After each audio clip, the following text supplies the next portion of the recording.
So welcome to tonight's program. It's a Wonderful Life, the making of a Christmas classic. At this time, I have muted everyone, but there will be an opportunity at the end of the program for questions. And now I'd like to introduce our presenter for this evening, Leslie Goddard. Leslie. Thank you. All right. Oh, thank you. And thank you for putting the spotlight on. I have my It's a Wonderful Life bell out too. And I've got my 1940s bubble lights on my tree. So I'm ready to go.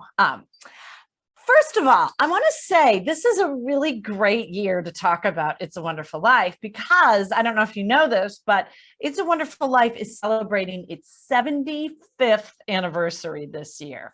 It debuted in December of 1946. And it's kind of remarkable when you think about it, that there are still to this day a lot of people who watch this movie every single Christmas. Maybe you are one of them. But I'm going to go ahead and share my screen so you don't have to just look at me. I want to talk about the history of the making of It's a Wonderful Life, specifically the casting, the set, how they did the special effects, things like that. But let me start first of all by giving you a little bit of an overview. If you have not seen it this year, or if you have not seen it recently, It's a Wonderful Life is Frank Capra's movie. He was the director. Came out in 1946. If you look carefully, if you can see your screen, this particular card, this is the title card, has the year given in Roman numerals, and the year that it gives is 1947, you might notice. There is a specific reason for that, and we'll talk about it as we go along, but fun trivia of things to look for next time you see the movie. The movie is the story of George Bailey, played by Jimmy Stewart. He is a young man in a small town, Bedford Falls, whose life has passed him by. He never got to go to college, never got to travel the world. He is stuck running his father's building alone. And then one Christmas Eve, when he hits rock bottom, realizes he's worth more through his life insurance than he is alive, he's visited by an angel who shows him what the world would be like had he never been born. He realizes what a difference he's made, and he comes back filled with the Christmas spirit. It's also a really nice portrait of small town America from about 1919 to about 1946. It's got these great images of Main Street, small town USA, little images like, I love the scene where they're sliding on upturned shovels, although never do that if you have a chance because it's very dangerous, right? Harry Bailey fell through. It is also one of, I think, the best tributes to the Christmas spirit ever put on film. It's a Wonderful Life is 75 years old. And yet just this year, I was reading a list of the top 10 greatest Christmas movies, and this particular reporter still ranked it number one. And I think a lot of reporters probably would. For Frank Capra, it was his favorite of all the movies that he made. It is also, as far as I know, the only classic Christmas movie that started out as a Christmas card.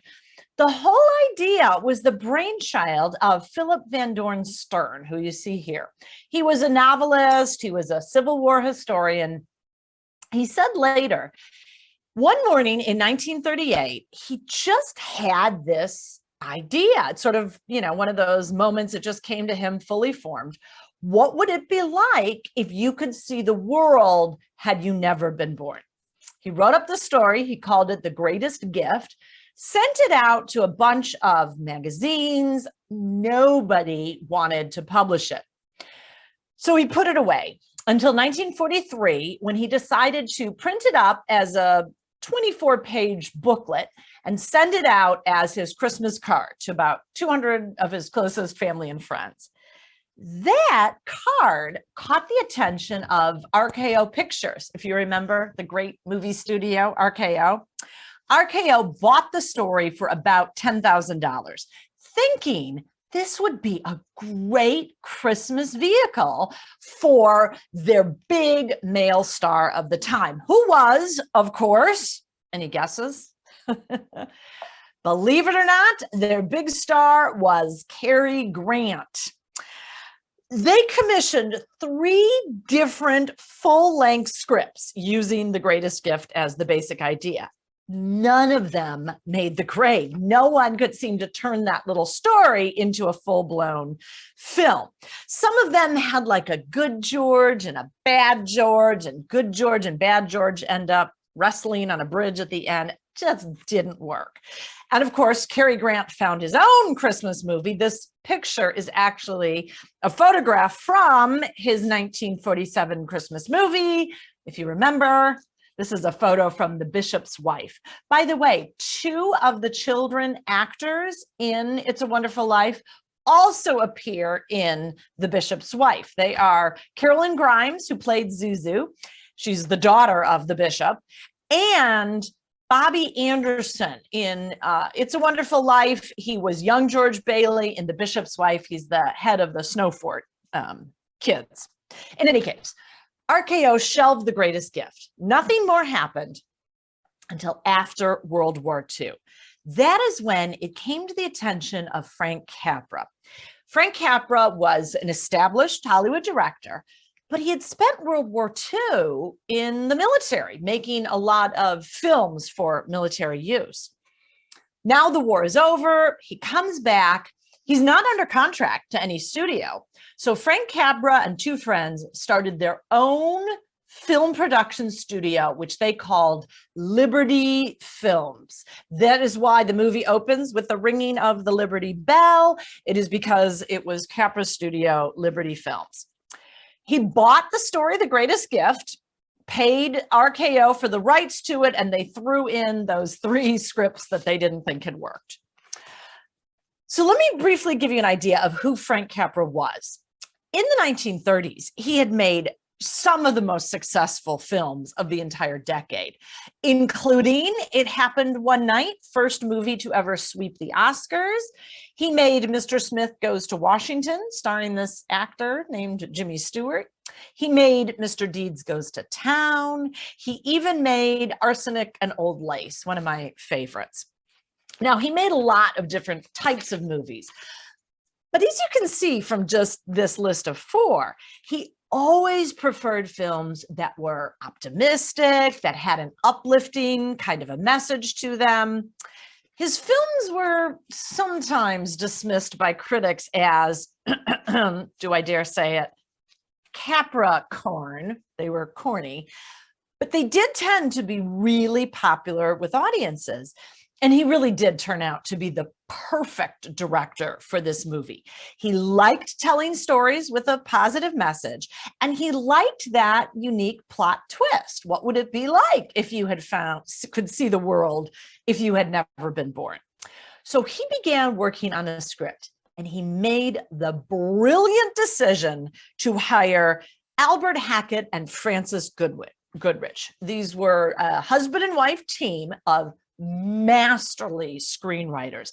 They really transformed the script. A lot of what we love about this movie is thanks to these 2. Things like Bedford Falls and Gower's Drugstore, even Mr. Potter, all the brainchild of these 2.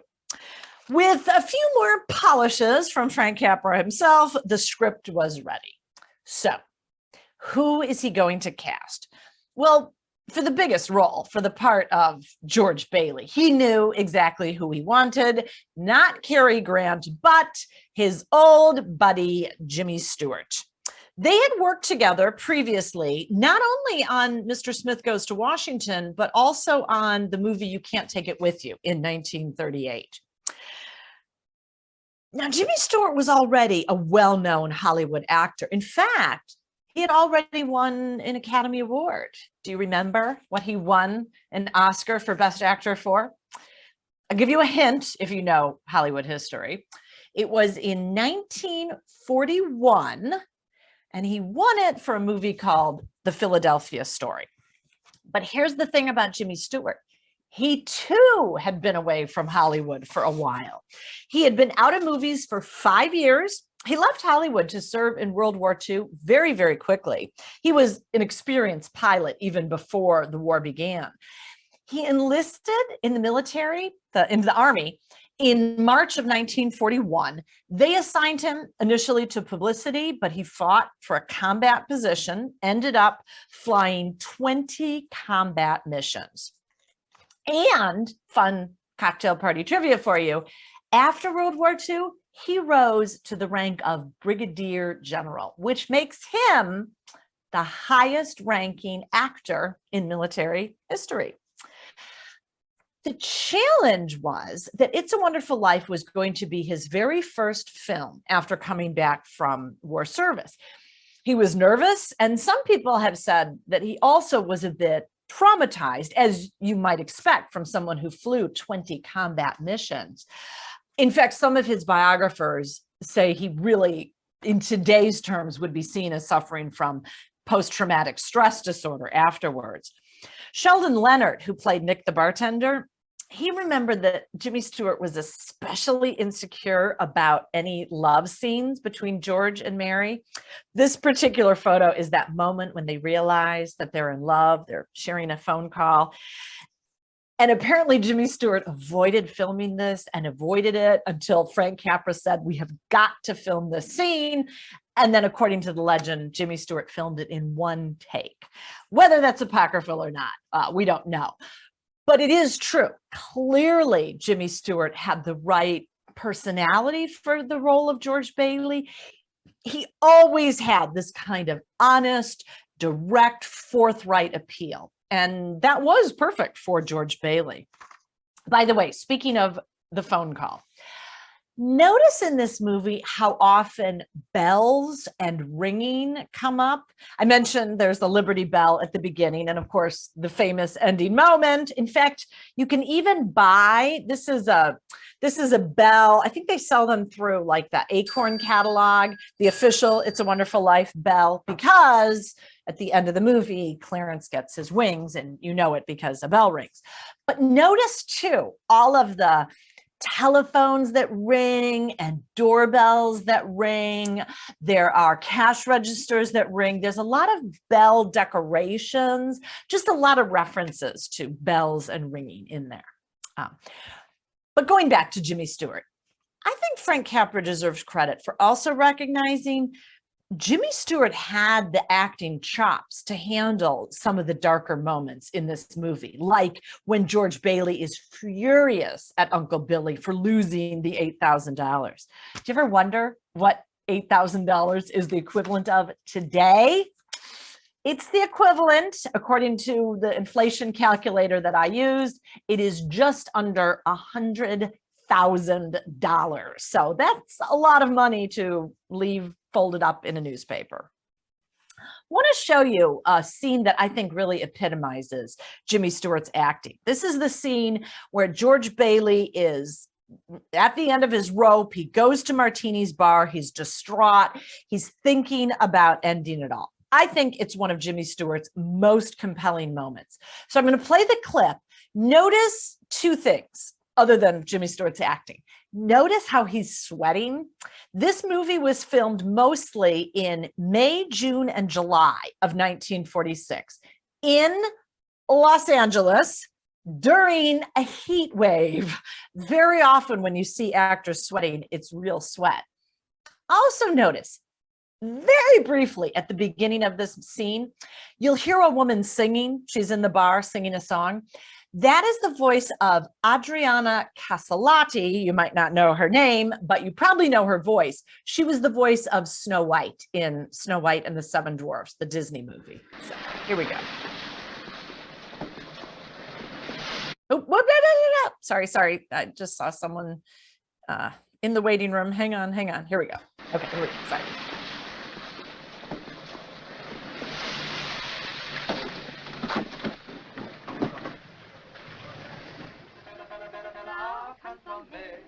Yeah, Merry Christmas! Glad you come. How about some of that good spaghetti? We got everything. Io parla, voglio cantare una canzone d'amore. God. Oh, God.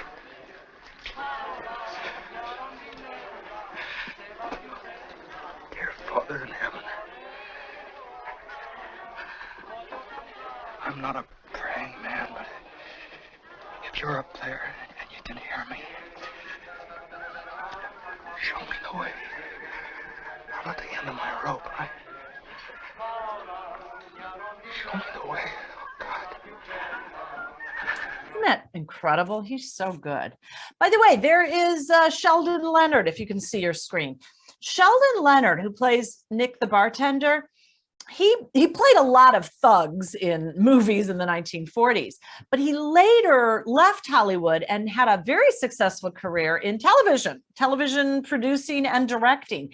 He's behind shows like The Dick Van Dyke Show, The Andy Griffith Show. If anyone here was a big fan of the TV show, the main characters on that show are named Sheldon and Leonard. That's a direct homage to Sheldon Leonard, the actor and director. In any case, that was Adriana Caselotti. You can see her there in the background. But the point of this particular scene, for my purposes, is that I think it's to Frank Capra's credit that he recognized, or was the first to see, the depth of Jimmy Stewart's acting talent. And unquestionably, Jimmy Stewart did a masterful job. In 2003, the American Film Institute made a list of the 50 greatest heroes in classic film history. Jimmy Stewart as George Bailey came in at number 9. So he is right up there with Atticus Finch and Indiana Jones and Rocky Balboa, one of the greatest heroes in classic film. And it wasn't just the main roles. Frank Capra really showed a knack for brilliant casting. Quiz question for you, if you're ready. Ready? I'll read it out loud if you can't see your screen. Which of the following actors were considered for the role of Mr. Potter, the evil banker? Was it A, Claude Rains, B, Charles Coburn, or C, Vincent Price? Got your answer? You can put it in chat if you want, or you can just answer for yourself. The correct answer is all of the above. And they all played evil characters brilliantly in their career. But isn't it difficult to imagine anyone but Lionel Barrymore in the role of Mr. Potter? Lionel Barrymore had recently been confined to a wheelchair or crutches. For a number of different reasons. He had a number of physical ailments. Most notably, he was suffering from pretty crippling arthritis at this point. The movie never explains why Mr. Potter is in a wheelchair. He just is. By the way, fun bit about this moment. This is the moment where Mr. Potter is visiting George Bailey's father at the building and loan. If you watch the movie carefully, you will notice the Bailey Brothers building and loan is on the 2nd floor of the building that it's in. So how did Mr. Potter get up there? Either there is an elevator somewhere that we never see, or his poor henchman had to carry him and then his wheelchair up those steps. So have pity for that poor henchman. And when the American Film Institute made its list of the 50 greatest villains in classic Hollywood history, by golly, Mr. Potter comes in at number 6. So he ranks with Darth Vader and Hannibal Lecter and Norman Bates. One critic described Mr. Potter as Scrooge, the Grinch, and Simon Legree in one craggy, crabby package. On that American Film Institute list, It's a Wonderful Life was the only film with an entry in the top 10 for both greatest heroes and greatest villains, which is one telling index to how brilliant this movie was cast. Here are some of the other actors he considered for the role of Uncle Billy. He considered Adolphe Menjou, he considered W.C. Fields, before finally settling on Thomas Mitchell. Thomas Mitchell, if you're not familiar, he also played Pa in Gone with the Wind. So 2 pretty classic roles he played, not to mention Stagecoach. And even the minor characters were cast with a lot of care, which means I have another quiz question for you. This is a good one for the diehard It's a Wonderful Life fans out there. Who buys the big suitcase for George so he can travel around the world? Do you remember? It is purchased for him by Mr. Gower, the druggist, who George Bailey used to work for. This is a picture of George Bailey as a young man on the right and Mr. Gower on the left. George Bailey saves Mr. Gower's reputation because he doesn't permit Mr. Gower to send out poisonous pills to a sick person. Old Man Gower was played by H.B. Warner in what turned out to be a career-changing part. H.B. Warner was much better known for playing virtuous, upright kind of characters. He had been typecast in 1927. He made a silent film called King of Kings, in which he played Jesus Christ. And from then on, he was always typecast as a virtuous kind of a character. So he was thrilled to be cast as Old Man Gower. It's so unorthodox for his type. Henry Travers, who played Clarence the Angel, was actually considered for several other roles, including Mr. Gower, but also George Bailey's father. But in many ways, he turned out to have the perfect stage or screen persona for Clarence. He always played kind-hearted, grandfatherly types of roles. Quiz question for you. You ready? This is another sort of diehard fan question. What is Clarence's full name and rank? Anyone remember? The correct answer is Clarence Oddbody, Angel Second Class. I love that because, first of all, he's an angel second class because he does not yet have his wings.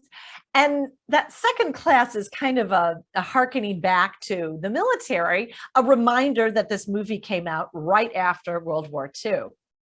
But the better detail is that his last name is Oddbody. Because really it is, right? He's not human, but he has a body, and he's not an angel yet because he doesn't have his wings. So it is sort of odd that he is appearing embodied, as it were. But I think the real shoe-in in this movie is Beulah Bondi, who plays Mrs. Bailey, George's mother.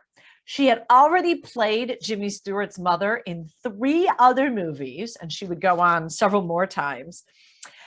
Interestingly enough, Beulah Bondi never married and never had children. So it's ironic that she was such a great mother. But one who really was not a shoo-in was the actress to play Mary Bailey, George's wife. Frank Capra's initial choice was one of his favorite actresses, Jean Arthur. Jean Arthur had recently left Hollywood to pursue a stage career. Capra considered some others, including Olivia de Havilland. It was not at all a given that he picked the actress he did, Donna Reed. Donna Reed was not a Hollywood newcomer. She was an MGM contract player. She'd been in about 20 different movies, but this did mark her very first starring role. She was only 25 years old when she made this. She turned out, I think, to have the perfect mix of wholesome, all-American beauty and a real inner strength. She was critical to showing George Bailey that staying in Bedford Falls was not going to be a punishment. It would actually be a blessing. Fun bit of trivia, Donna Reed was a great pitcher. In the scene where Mary picks up a rock and she throws it through a window to make a wish, Capra had a stuntman ready and standing by to shoot out a window, but it wasn't needed. According to legend, Donna Reed just picked up a rock and hit one of those windows, apparently on the first try. And one fun final bit of casting. Do you remember that black raven? Uncle Billy has all these bizarre pets, and one of them is this black raven. That was Jimmy the Raven. He had first appeared in Frank Capra's movie, You Can't Take It With You, and Frank Capra just loved him. So he put him in every movie when he could. All right, so now Frank Capra has his cast. So he moves on to building the set. The exterior set of Bedford Falls was built on the RKO back lot, the Encino Ranch. The reason was Liberty Films was a brand new film studio. They did not have their own exterior lot set, nor were they capable of doing film distribution. So they contracted with RKO to distribute It's a Wonderful Life, and RKO allowed them to use the RKO Ranch. Downtown Bedford Falls is about 300 feet long, 3 full city blocks long. It includes 75 different buildings and houses and 20 full-grown oak trees that were transplanted to the set to make it look real. In fact, according to legend, about 2 months before filming began, they moved some birds and cats and so on onto the set so that it would look like a real small town. Now, you might wonder, is Bedford Falls supposed to be a real place? Well, yes and no. It was not supposed to be any actual town. But if you listen carefully to the movie, you'll pretty quickly realize it has to be somewhere in upstate New York. There are references to cities like Buffalo and Rochester and Elmira. So it's probably in New York. And Frank Capra never confirmed it, but one city has always said it was the real Bedford Falls, and that is Seneca Falls, New York, which does have similarities. It was a mill town. A lot of people were thrown out of work when the mills in Seneca Falls closed, just like Bedford Falls. Seneca Falls has a lot of beautiful old Victorian homes. It has a picturesque downtown, and it has a steel girder bridge remarkably similar to the one in the movie. There's even a story that Frank Capra stopped in Seneca Falls once on his way to visit an aunt. Whether this is true or not, every year Seneca Falls hosts a full lineup of holiday-themed events. It is the home of the It's a Wonderful Life Museum. But don't get too excited if you're planning to go. The It's a Wonderful Life Festival for 2021 happened last week. It was December 8th through the 10th. It included, here's more fun cocktail party trivia for you. Most of the actors still living were those who played the children in the movie. Carolyn Grimes, for example, was at last week's festival. There is only one adult actor from It's a Wonderful Life who is still alive. She's an actress named Virginia Patton. She played Harry Bailey's wife. If you remember, Harry Bailey comes back from college and he's married. That actress is still alive. She wasn't there last week, but I think her daughter or her granddaughter was. Actually, last week's festival included a special appearance by that 1919 automobile that George Bailey, you saw it in the scene I played earlier. It's the one George Bailey drives into a tree by mistake. In any case, let's go back to Bedford Falls in the movie. Frank Capra loved different weather effects. And so Bedford Falls, you'll see it in sunshine, in rain, like you see here. This is the scene of the run on the bank when it's raining out. Bedford Falls also goes through, oops, let me go back, also goes through a bunch of changes as it ages. The earliest scenes of this movie are 1919. So as the movie progresses in time, you'll see merchandise in the stores change and some of the signs change and things like that. Also, something to pay attention to next time you watch the movie, notice those oak trees. You'll see them here in sort of the upper left of this photograph. Remember, this movie was filmed in the summer of 1946. Most of those trees had leaves on them. But when it came time to film the winter scenes, Frank Capra had the set dressers go up and remove the leaves from the trees to give Bedford Falls that wintry look. which brings us to the snow. In the mid-1940s, the standard way for movies to create artificial snow was to use, and I am not making this up, painted cornflakes. They created a very realistic look for films, but they were distractingly loud and crunchy. A lot of audio had to be redubbed because they were so loud. Frank Capra wanted something quieter. So he asked RKO special effects crew to come up with a new artificial snow. And they did. They used the fire extinguishing chemical Foamade mixed with water and some other ingredients. This mixture would be shoved through a very high pressure hose and then blown upward with the help of some enormous fans to make remarkably realistic falling snow. They used 6,000 gallons of this stuff, along with 3,000 tons of shaved ice and 3,000 tons of gypsum and plaster to make Bedford Falls look wintry. So I want to show you another clip to show you how effective this snow was. Notice a couple of things in this movie. Oh, sorry, this is actually a photograph from the set.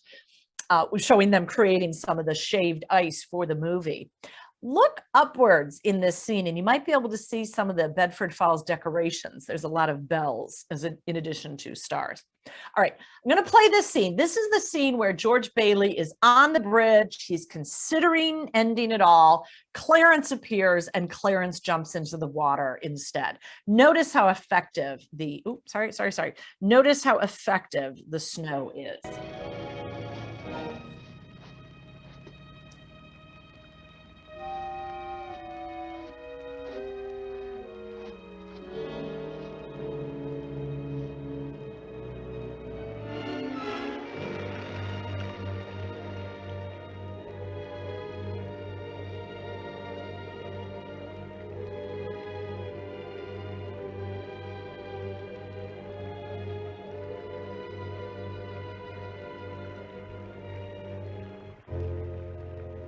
That's Clarence jumping. Help! Help! Help! By the way, if you ever need to jump in a river, do not go head first. Go feet first. It's very dangerous. Oh, also notice the flashlight. This has got to be the strongest flashlight in the history of flashlights.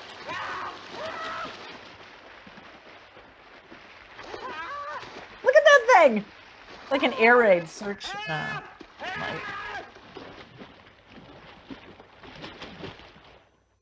You can kind of see some of the mixture on Henry Trevor's face, but still, that snow was so good. RKO's special effects team won a special technical Oscar for creating that.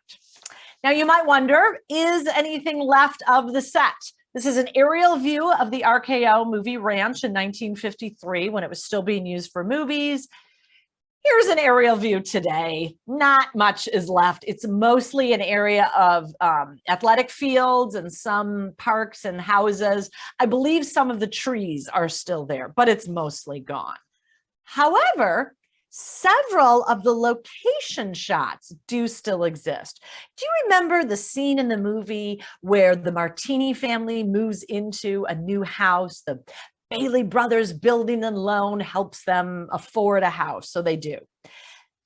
That particular house was built in 1946. It was part of a newly opened housing development called La Crescenta. La Crescenta is still there, and by golly, that house the Martinis moved into is still there. But I think the most memorable set piece in this movie was the high school gymnasium. This is where George and Mary win the Charleston competition. That scene, it's a high school gymnasium that has a pool underneath the gym floor. One critic said, this is movie fakery at its worst. But it really existed. It was part of Beverly Hills High School. It had just been opened when this movie was made. It is so famous, it's become so iconic that it has been restored. So you can still play basketball when the floor is closed, and then open it up and have swim meets afterwards. All right, quiz question for you. You ready? This one, really feel free to guess. How old was Jimmy Stewart when he made It's a Wonderful Life? Do you have a guess in your own mind? It's hard to guess, right? And in some ways, that's tribute to Jimmy Stewart, not to mention that the character of George Bailey ages over the course of this movie. But the correct answer is 38 years old. Jimmy Stewart was born in 1908. Most of the movie, you don't notice it, but I sometimes notice in this scene. This is a high school graduation, and George Bailey is supposed to be 4 years older than the college graduate. So he's supposed to be 22. But if you compare Jimmy Stewart in this photograph with the kid over on the left, who's a high school student, you can kind of see Jimmy Stewart looks a little bit older than 22 in this particular shot. By the way, the jealous teenager who opens up the gym floor that causes George and Mary to fall in was none other than Carl Switzer, better known as Alfalfa in the Our Gang movies. This was one of his very few post-Our Gang movies. I don't know if you know anything about him, but he died in 1959 at the age of 31, died very young. He was in a drunken dispute over $50. Very sad story. But let's go back to filming. Frank Capra, as a director, loved to incorporate surprises into the set. And one of the best is during the run on the bank, when the customers come demanding their money from the building and loan. In that scene, one character, played by Ellen Corby, was supposed to ask for $40 from the bank. But Frank Capra leaned over at the last minute and whispered to her, "Ask for $17.50. Jimmy Stewart's reaction when she said that was apparently quite spontaneous. He just leaned over the counter and gave her a little kiss on the cheek to thank her. That was apparently ad-libbed by Jimmy Stewart. If Ellen Corby looks a little bit familiar here, you might know her better because she played Grandma Walton on the Waltons on TV for many years. Another fun surprise. If you look very closely at Peter Bailey's desk in the Bailey Brothers building and loan, you might notice on that desk a photograph of a little boy on a bicycle, a tricycle. It's in the middle center bottom of this image. That is an actual picture of Jimmy Stewart as a toddler on a tricycle. Speaking of the run on the banks, quiz question for you. Who misses George and Mary's wedding because of the run on the bank? There's someone who should be there but isn't. It's actually Uncle Billy, which turns out to have a great legend. Not that moment, but the moment you see in this photograph. This is a photograph of Uncle Billy on the right at the end of the welcome home party for Harry Bailey when he comes home from graduation. Uncle Billy has had a little too much to drink that night, so he staggers out of this party. Legend has it that as Uncle Billy exited the scene, a stagehand suddenly dropped a huge number of props, and there was this big clatter. And apparently Thomas Mitchell ad-libbed, "I'm all right, I'm all right." But if you look at the original shooting script, that entire exchange, including the loud clatter and the line, I'm all right, was always included. It was there in the script, apparently, from the beginning. That legend, and the reason we believe it, so many people believe it to this day, is that the whole legend was written up as a press release and sent out to newspapers as a way to keep up interest in this movie as they were making it. But here's another legend that is a little bit controversial. There is a long-standing story about the cop and the cab driver, the characters played by Ward Bond and Frank Phelan. If you remember, in this movie, the cop's name is Bert and the cab driver's name is Ernie. So the legend is that these two were the inspiration for the Sesame Street Muppets, Ernie and Bert. But two people deny it. Jim Henson's longtime writing partner, Jerry Jull, insists it is just coincidence. He gave an interview in 2010 for the San Francisco Chronicle, and he said, I was the head writer of Sesame Street for 36 years. I was one of the original writers on the Sesame Street show. Jim Henson had no memory for those kind of details. He never would have remembered the cop and cab driver, and he never mentioned it. And then John Stone, who was Sesame Street's first producer and head writer, he said he remembered when Ernie and Bert were named. He said, Jim Henson and I were looking at the prototype puppets one day. We decided one of them looked like an Ernie, the other one looked like a Bert. According to both of these two, those character names are pure coincidence. Some other fun trivia. In the movie, Harry Bailey receives the Medal of Honor and the town goes nuts. This does feel very true to life. It's a huge deal. The Medal of Honor is given for, quote, conspicuous gallantry and intrepidity at risk of life above and beyond the call of duty. It is America's highest and rarest military decoration. To give you an idea of that, and here's Harry Bailey, during World War II, only 440 Medals of Honor were given out, and only 2 of them were given to Navy pilots like Harry Bailey. David McCampbell and Butch O'Hare are their names.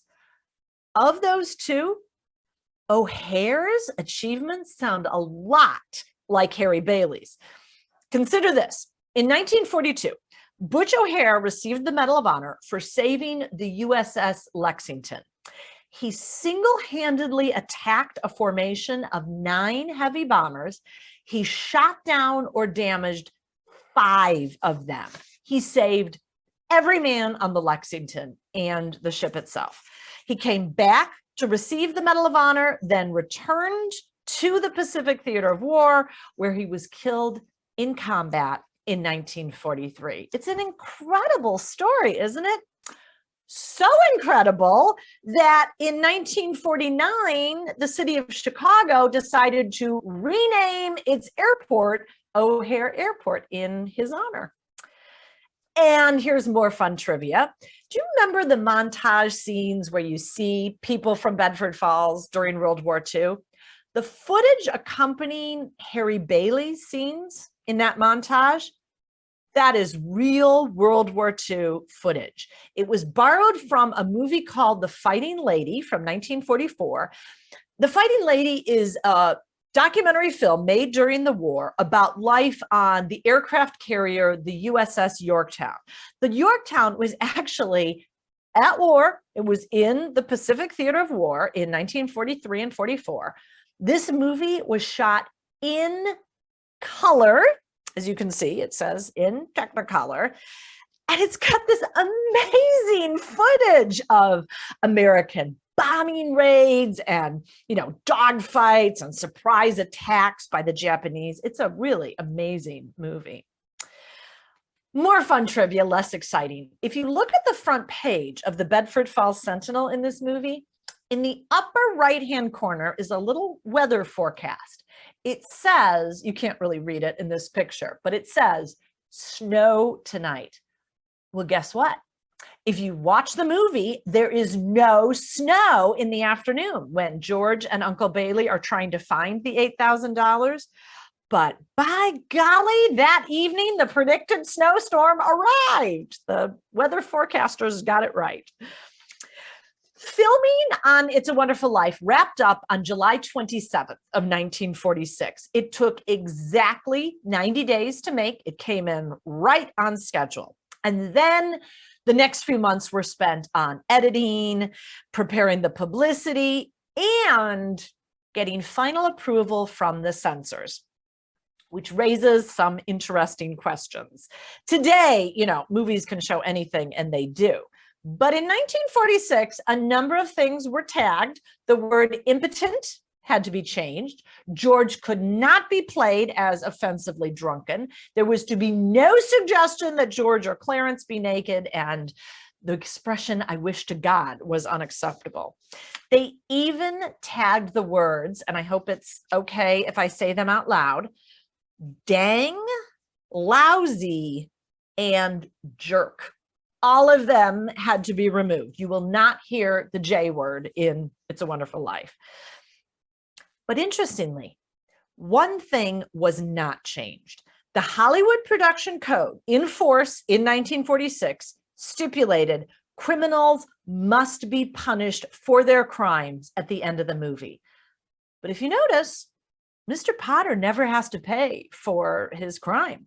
And by the way, if you find $8,000 in a newspaper, you do not just get to keep it the way he does. That is a crime. Frank Capra later said he got more mail about that issue than anything else in It's a Wonderful Life. Years later, Saturday Night Live did a spoof of It's a Wonderful Life. They said they had found the fabled lost ending. Uncle Billy comes in and he says, "I remember where I left the $8,000. Mr. Potter has it." So all the townspeople, they just look at each other and say, "What are we waiting for? Let's go get him." And they all grab baseball bats and go down and beat up Mr. Potter. It's like the ending that you really wanted to happen. Interestingly, the much bigger concern in 1947 was whether this movie was communist, which might seem silly today, but there was a memo, part of this huge 13,000-page document about communist infiltration of Hollywood. And it did note Francis Goodrich and Albert Hackett were friends with at least one known communist.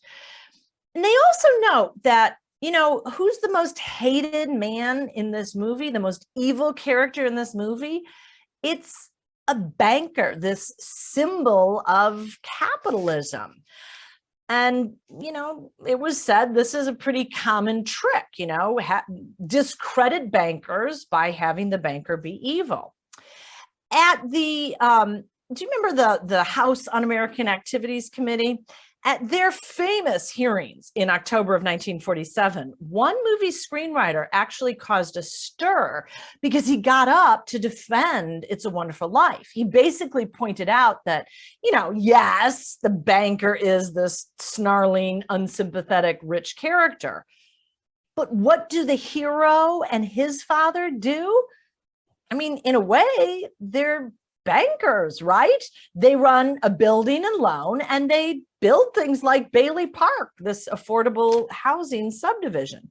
The point of it is, the message of the movie is not that having money is inherently evil. It's that money can be used for good or evil purposes. And, really, if you think about it, the depiction of rich people as mean and greedy, that's nothing new. All you have to do is go back to Charles Dickens to see that. And in fact, Mr. Potter has been called a sort of modern day Scrooge.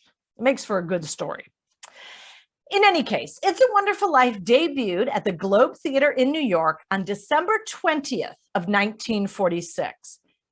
But this was a last minute change. It's a Wonderful Life was not supposed to open until March of 1947. That is why the title card has that error on it.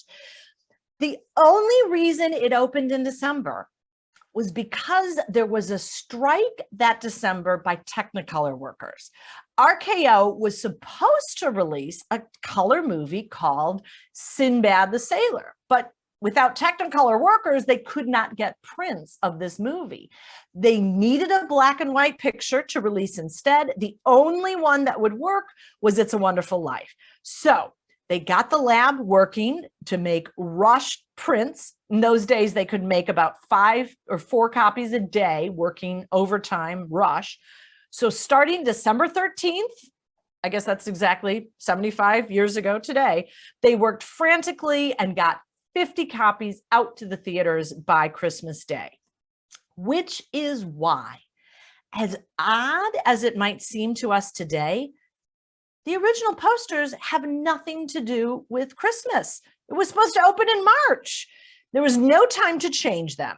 So the original posters sold the movie in two ways. Number one, it was a happy romance. I love this poster. There is not one, but two images of George and Mary embracing. You can see it's got this whimsical font and uses the word wonderful over and over. And number two, they sold it as a Frank Capra movie. Over the title, it says, Frank Capra's wonder film, It's a Wonderful Life. He was a proven box office champion. He was one of the few directors whose name the public would recognize. So, how did it do?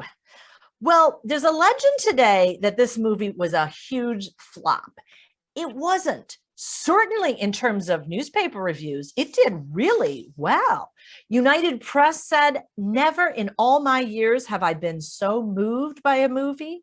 The Hollywood Reporter said, this is just a wonderful picture. Every foot of it pushes fresh air into the lungs. The only reviews that were not fully favorable were the cynical East Coast critics. They, like the New York Times said, it was a figment of simple Pollyanna platitudes. But really, that was the exception. Most critics loved it. What It's a Wonderful Life did not get were Academy Awards. This is Jimmy Stewart and Frank Capra arriving at the Oscar ceremony in March of '47. It's a Wonderful Life was nominated for 5 Oscars and it received 0.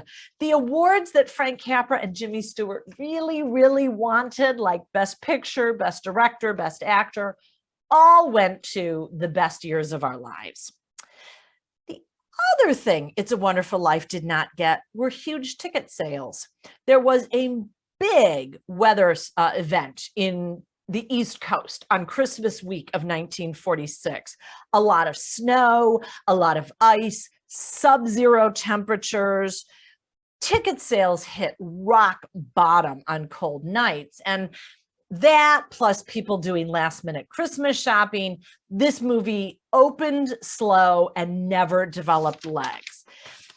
But even more problematically, remember those posters?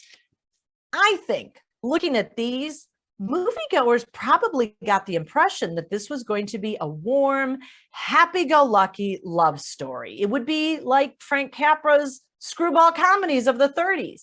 There is no mention of a man facing a crisis, no suggestion of suicide, not even a mention of Christmas. I think that hurt it.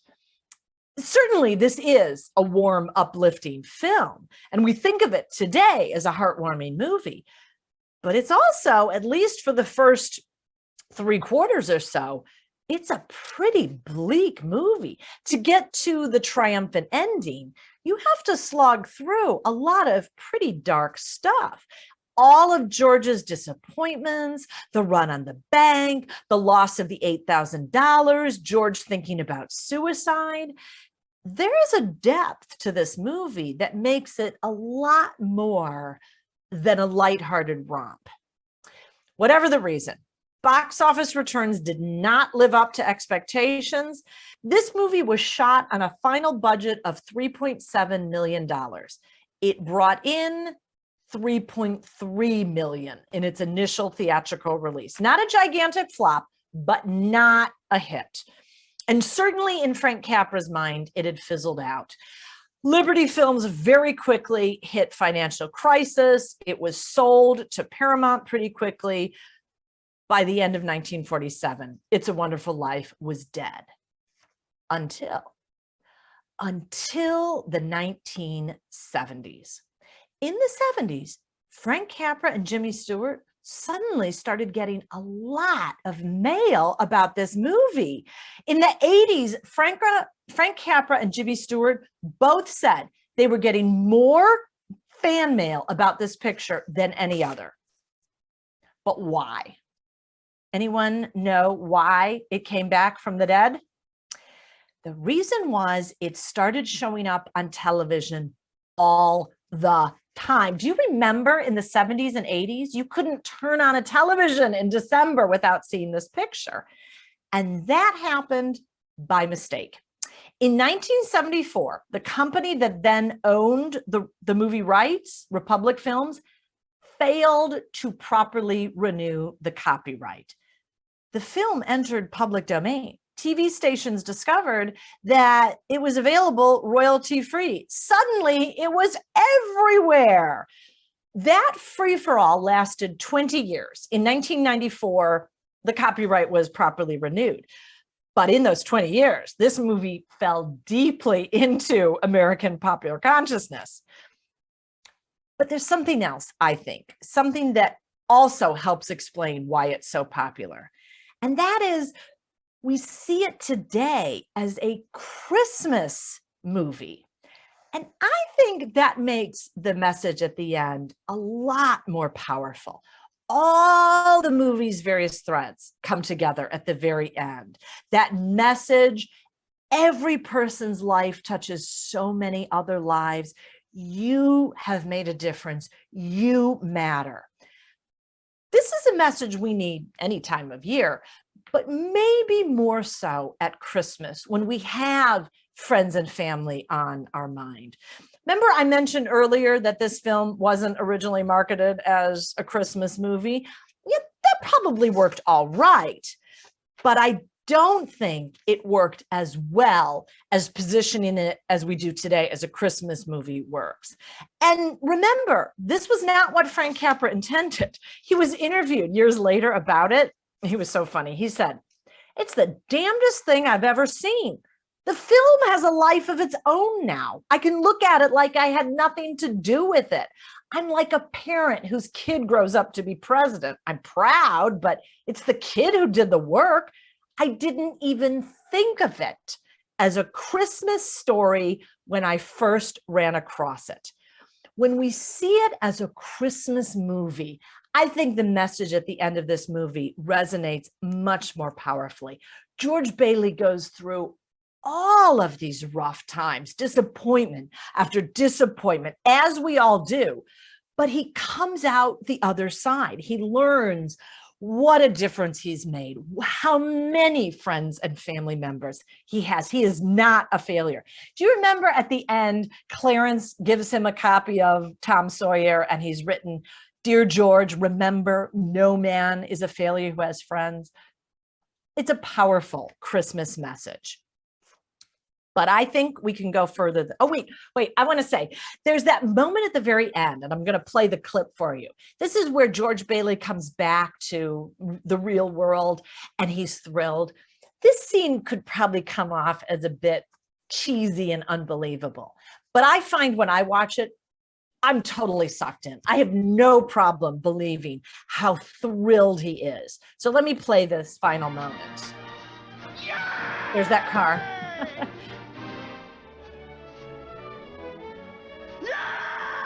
Hello, Bedford Falls! Notice the bells?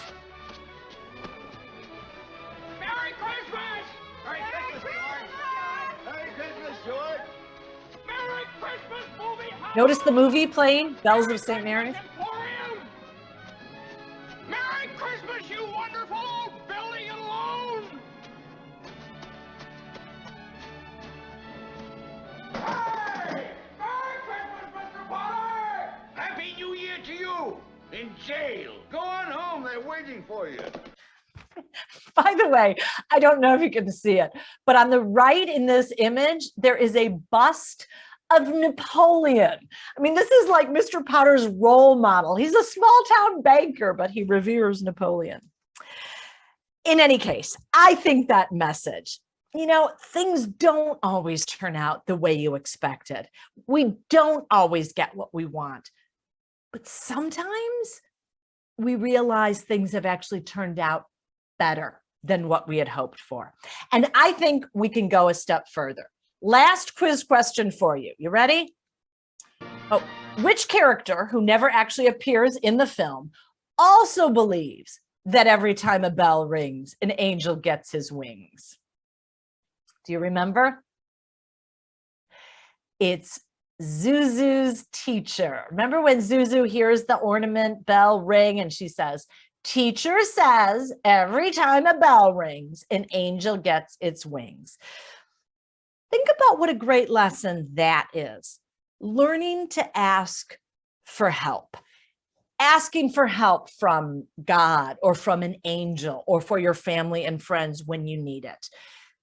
Because in letting someone help you, you might actually end up helping that person even more. And isn't that a great message at the holidays too?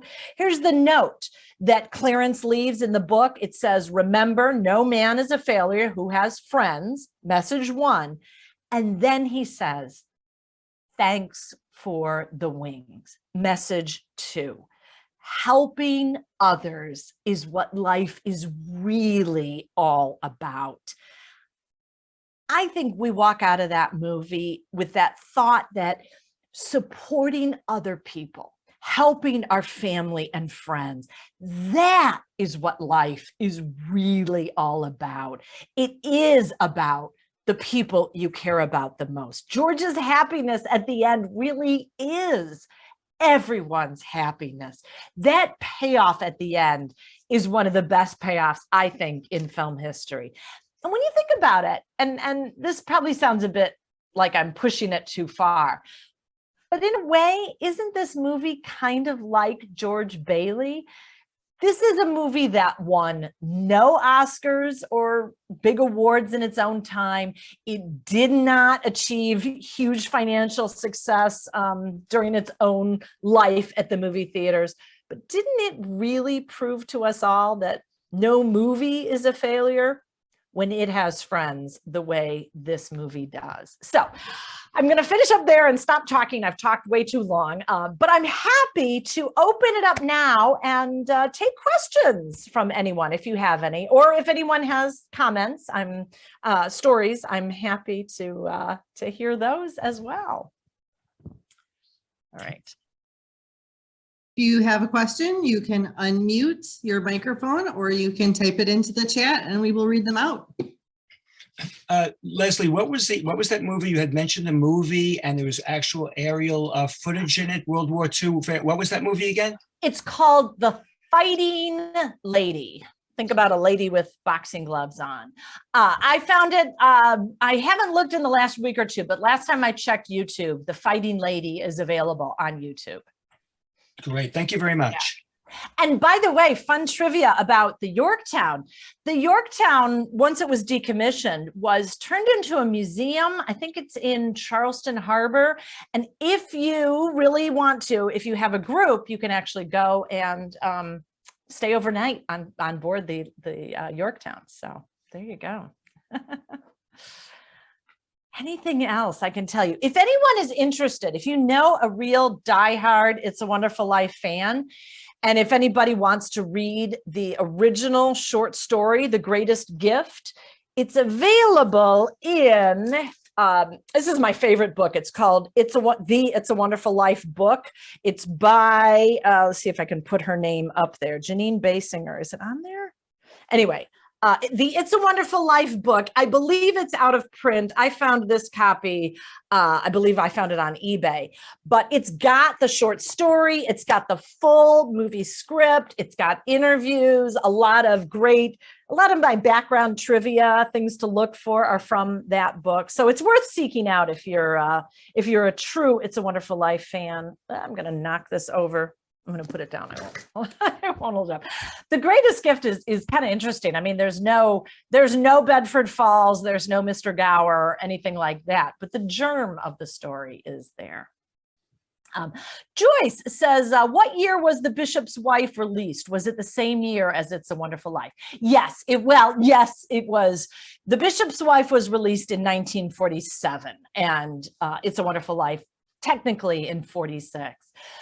But I actually find it interesting in a kind of broader image, the number of classic Christmas movies that date to the 1940s, not just those two, but also Miracle on 34th Street and Christmas in Connecticut.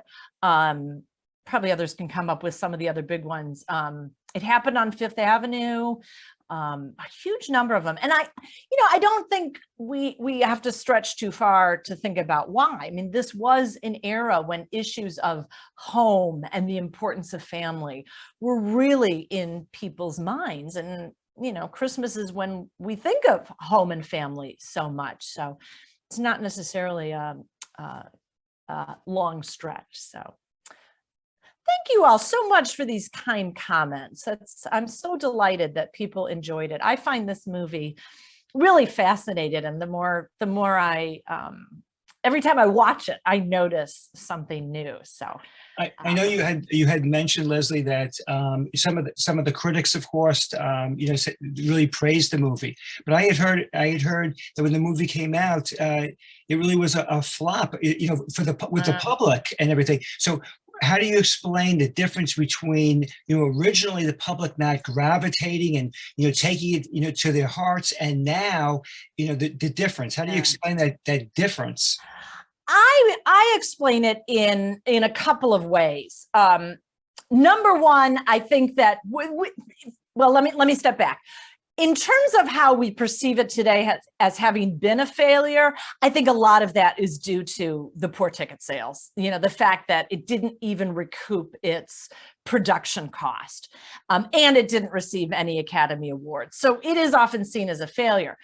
But I also think two things happened at the time. Number one, it never developed word of mouth. I mean, Christmas week is not a great week for people going to the movies because they're with their family. And that hurts word of mouth, because usually the bulk of publicity is the week a movie opens. This movie never developed legs. But number two, I think that the publicity, the posters mostly, but all the advertising, all the publicity for this movie raised expectations that the movie didn't meet. If you went into this movie expecting arsenic and old lace, you're going to be surprised. If you're expecting even it happened one night, you're going to be disappointed. I think the publicity, the weather, all worked against this movie. The fact that they rushed it out into theaters, it just worked against it. I was sitting there wondering if, maybe it was it had a bit of a bleakness to it after the war, even though it has an uplifting ending. But really, when you think about it, The Best Years of Our Lives is another movie that is a bit bleak, but has a kind of uplifting message to it. So I don't think it was anything about the movie itself. I think just a lot of things conspired against it, but mostly the weather and publicity that didn't work. But we can argue it.